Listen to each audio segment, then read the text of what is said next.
جو 3 صفحات کا جاری کیا گیا ہے۔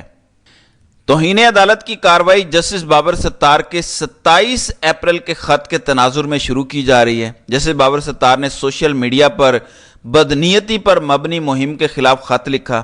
بادی النظر میں جسٹس بابر ستار کے خلاف منظم مہم چلائی گئی۔ جسٹس بابر ستار پر ذاتی نوعیت کی تنقید سے ان کو بدنام کرنے کی کوشش کی گئی۔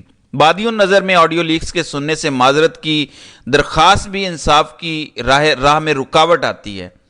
Cyber crime wing, ISI، IB، MI، CTD، PTA، social media مہم، ہیش ٹیگز اور جس اکاؤنٹ سے مہم شروع ہوئی، 5 اکاؤنٹس جنہوں نے اس حوالے سے سب سے زیادہ ٹویٹس کی، ہیش ٹیگز میں حصہ لینے والوں کی اصل پہچان، نام، ٹویٹر ہینڈلز، اکاؤنٹس کے نام، ٹویٹس، ٹیکس، ریپلائز، ری ٹویٹس کرنے والوں سے متعلق تمام ادارے رپورٹ جمع کروائیں گے۔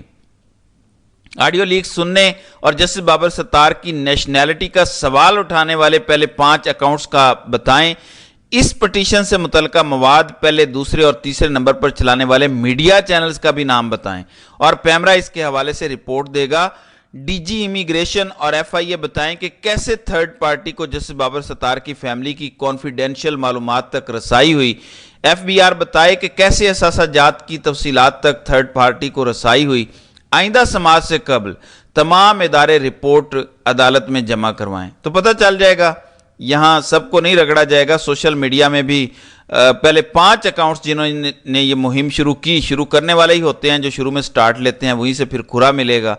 پہلے 5 کون سے اکاؤنٹس تھے، پھر میڈیا کے کون سے چینل تھے، پہلے نمبر پر کس نے جج صاحب کو ٹارگٹ کیا، پھر دوسرے اور تیسرے نمبر پر، تو ان سب چینلز کی بھی شامت آئے گی، DG امیگریشن کی شامت آئے گی، FIA والوں کی شامت آئے گی، اور پھر جب وہ نہیں بتائیں گے کہ اصل میں کس نے یہ سب کروایا تو سبھی بھگتیں گے، یا سچ بولنا پڑے گا، بتانا پڑے گا کہ پیچھے سے کون ڈوریاں ہلا رہا تھا، یا پھر نتائج کے وہ خود ذمہ دار ہوں گے۔ عدالت انہیں کٹہرے میں لانے کے لیے تیار ہے۔ ناظرین اکرام، دبئی لیکس آنے سے پہلے ٹاؤٹ فیصل واڈا کہہ رہا ہے کہ بڑی سازش ہو گئی ملک کے خلاف، دبئی لیکس میں PTI کا کوئی نام نہیں ہے، فلاں نہیں ہے، دیکھیں ججوں کو بھی کلین چٹ مل گئی، PTI کو مل گئی، اور باقی لوگوں کے نام آ گئے، تو یہ سازش ہے، یہ ملک کے خلاف سازش ہے۔ ناظرین اکرام، میں آپ کو بتاتا ہوں کہ دبئی لیکس میں کون کون سے لوگ مینشنڈ ہیں۔ آصف علی زرداری کے 3 بچے، یعنی بلاول کی جائیدادیں دبئی میں ہیں، آصفہ کی ہے، بختاور کی ہے، تینوں کی دبئی میں جائیدادیں نکلی ہیں۔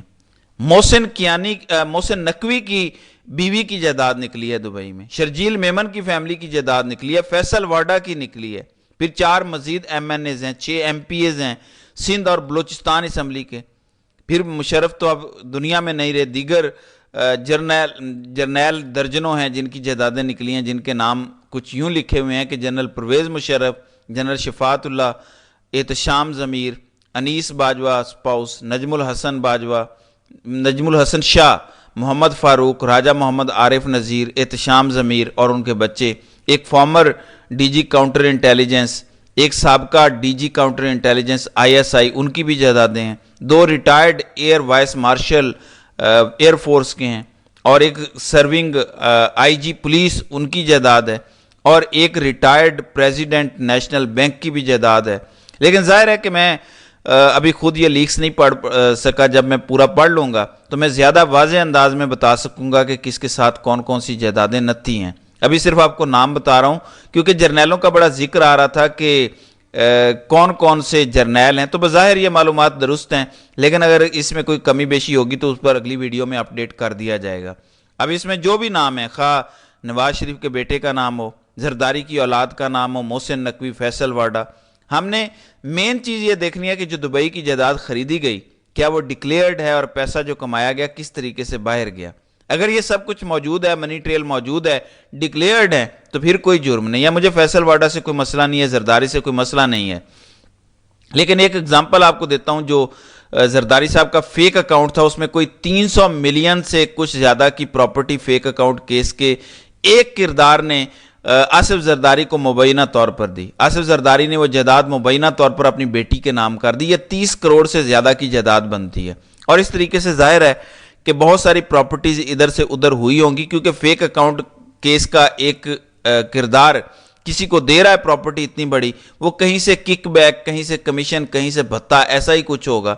تو میں نے مثال دی ہے کہ کیسے کرمنل ایکٹیویٹی سے دبئی میں جائیدادیں بنتی ہیں. 11 ارب ڈالر کا صرف آپ نے مطلب سمجھنا ہے کہ کیا ہے. پاکستان کے جو ٹوٹل زر مبادلہ کے ذخائر جو اسٹیٹ بینک میں پڑے ہیں، میں پرائیویٹ بینکوں کی بات نہیں کر رہا، وہ 8 سے 9 ارب ڈالر کے درمیان بنتے ہیں. ہماری صرف جو دبئی میں جائیدادیں 11 ارب ڈالر کی ہیں. اگر یہ ساری سیاسی اشرافیہ دبئی کی جائیدادیں بیچ کے پاکستان پیسہ لے آئے تو ہمارے زر مبادلہ کے ذخائر ڈبل ہو جائیں گے. یہیں پہ جائیدادیں بنا لو، یہیں ڈی ایچ اے میں پلاٹ خرید لو، یہیں پلازے بنا لو، شاپنگ سینٹر بنا لو، کاروبار کرو. اگر یہ سب لے آئیں گے تو پاکستان کے زر مبادلہ کے ذخائر ڈبل ہو جاتے ہیں. آئی ایم ایف کی شرائط فوراً نرم ہو جائیں گی اور پاکستانی قوم سکھ کا سانس لے گی. ڈالر نیچے آنا شروع ہو جائے گا، مہنگائی نیچے آنی شروع ہو جائے گی. لیکن یہ ایسا کبھی نہیں کریں گے. پہلے بھی لیکس آئے اور اب بھی لیکس آئے ہیں، تو پہلے بھی اور اب بھی عمران خان صادق کو امین قرار پائے ہیں. عمران خان کا کوئی نام، کوئی جگہ جائیداد ان کے نام نہیں نکلی. تو فیصلہ سازوں کے لیے یہ سوچنے کا مقام ہے کہ کس طرح کرپٹ ٹولے کو اوپر بٹھا کر اس عوام کو چونا لگایا جا رہا ہے. تو ناظرین کرام، آپ کی اس ویڈیو کے حوالے سے کیا رائے ہے؟ آپ اپنی رائے کا اظہار کامنٹ سیکشن میں ضرور کیجئے گا.